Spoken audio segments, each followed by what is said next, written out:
স্বরাষ্ট্র মন্ত্রণালয়, এই পুলিশ, এই ইন্টেলিজেন্স যদি আজকে রাতের মধ্যে গতকালকের হামলার সাথে জড়িত ওই খুনিদেরকে গ্রেফতার না করতে পারে, তাহলে আমাদেরকে তাদের বিপক্ষে দাঁড়িয়ে যেতে হবে।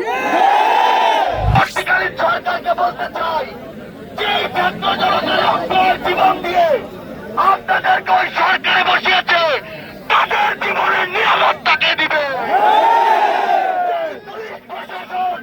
নতুন করে চেয়ারগুলোতে বসিয়েছে, সেই পুলিশ প্রশাসন এখনো কেন বাংলা সিনেমার পর, ওই মুভির পর, ঘটনা ঘটার পর রাজপথে আসে?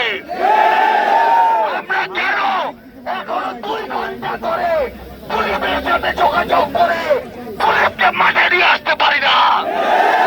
এখন যদি এই অন্তর্বর্তীকালীন সরকার কিংবা পুলিশ মনে করে যে তারা শুধু 9টা 5টা অফিস করবে, তাহলে তাদেরকে চাকরি ছেড়ে দেওয়ার জন্য বলছি। আমরা স্পষ্ট করে বলতে চাই, রক্ত আর জীবনের বিনিময়ে এই ছাত্র জনতা এই বাংলাদেশকে মুক্ত করেছে, তাদেরকে জীবনের নিরাপত্তা দিতে হবে। আমরা দেখেছি খুনি হাসিনার আওয়ামী লীগ, যুবলীগ, ছাত্রলীগের সন্ত্রাসীরা এখনো গাজীপুরে ঘুরে বেড়াচ্ছে। এই সন্ত্রাসীরা এখনো সোশ্যাল মিডিয়ায় আমার যোদ্ধাদেরকে হুমকি দিচ্ছে।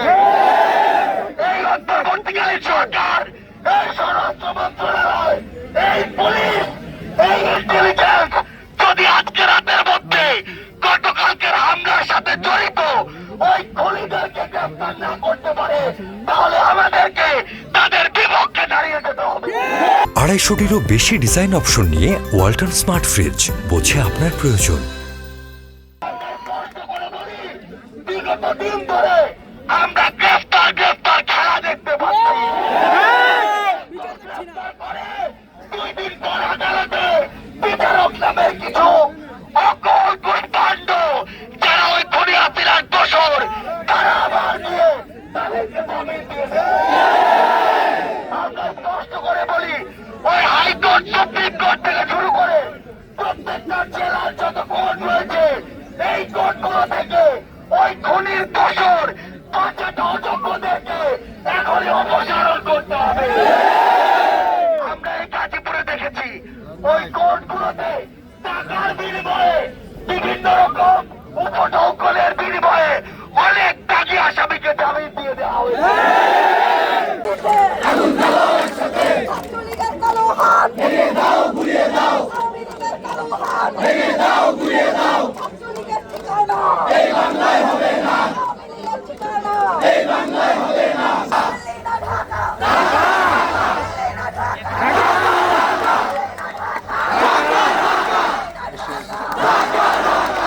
তাহলে এই বাংলাদেশে নতুন আরেকটি বিপ্লব আপনাদের।